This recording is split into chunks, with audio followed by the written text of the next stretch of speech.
Hello everyone, it's me again. This is a follow-up video to the first video that I published earlier today. It's going to be a video of all the sword stuff that I forgot to put in the first video. So here we go. Alright, so the first thing I'm going to mention here is that you can actually block a lot of bullets with a sword if you slide, if you just slide with the sword. That's all you have to do is slide.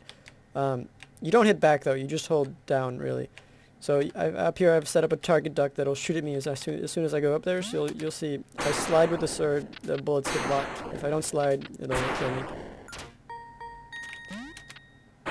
It doesn't work. Okay, so in offline it'll work if you're just crouching, but in online play you need to slide in order for it to block bullets. That's it for this one though.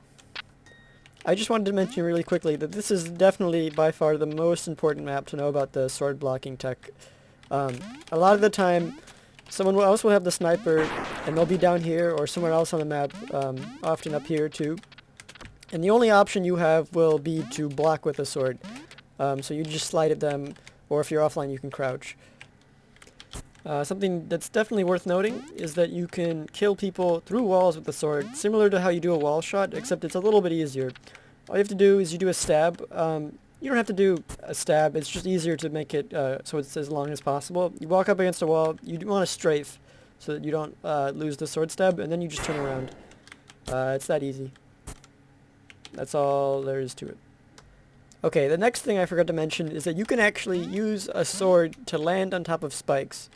So normally spikes, the only way to get onto them is to walk onto the side of them or to fall really slowly onto the top of them. So like if I just fall on the spikes, obviously I die. But if you do a pogo onto spikes, the spikes will check before they kill you if you're doing a pogo. It may seem like you're just avoiding the spikes because your hitbox doesn't go into them, but actually the spikes check to see if you're doing a pogo before they kill you.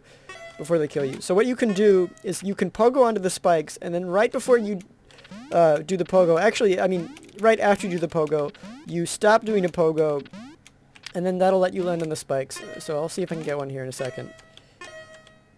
There you go. So what I did there was I'm holding down, and then I'm trying to, sometimes you die, I'm trying to hit backwards. Like you see how when I hit back, when I hit S, it cancels the pogo. And if you cancel the pogo at just the right time, you can land on the spikes. It also works if you drop the sword, but there's no really reason to drop the sword. You should just hold back as soon as you want to do it. The timing is really tight. So what you can do is you can start by doing it too late. Like you see how I hit back way after I bounce off the spikes.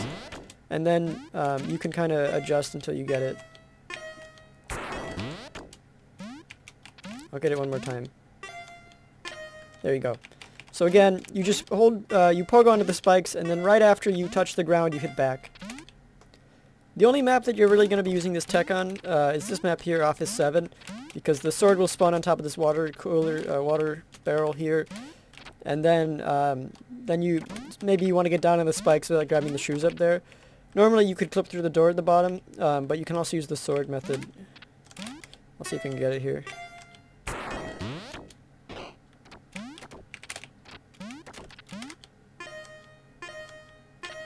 There you go. So that's just another way that you can get down to these spikes without having shoes on. The last thing I'm going to mention in this second edition video is that you can actually use a sword to walk through quad laser bullets. This happens because when you reflect a quad laser bullet for a brief period of time, it won't kill you. So as long as you manage to reflect it, you can actually walk through it. Sometimes it'll kill you anyway if you're in it for long enough, but if you time it just right, you should be able to walk through it. I'll try and get it one more time here. There you go. You saw I walked right through it. There too. The biggest place you're going to be using the walk through quad laser bullets tech is on this map. This is Space 04. It's a rare map. I'm not sure if that means anything, but in theory it means that it comes up less often. But you can definitely abuse it on this map. Sometimes, it's really risky because it doesn't work all the time. You can do it just by holding a sword too, because that technically reflects bullets. But if you have to, you can walk through quad laser bullets in this map. So that's everything I'm going to mention in this part 2 edition video. Maybe there'll be a part 3, I don't know. I can't think of anything else that I might forget, but we'll see. I'm still going to do whatever video wins the poll that I put in the description of the first video, so check that out if you haven't already. And if you haven't watched the first video, definitely go watch that one. See ya.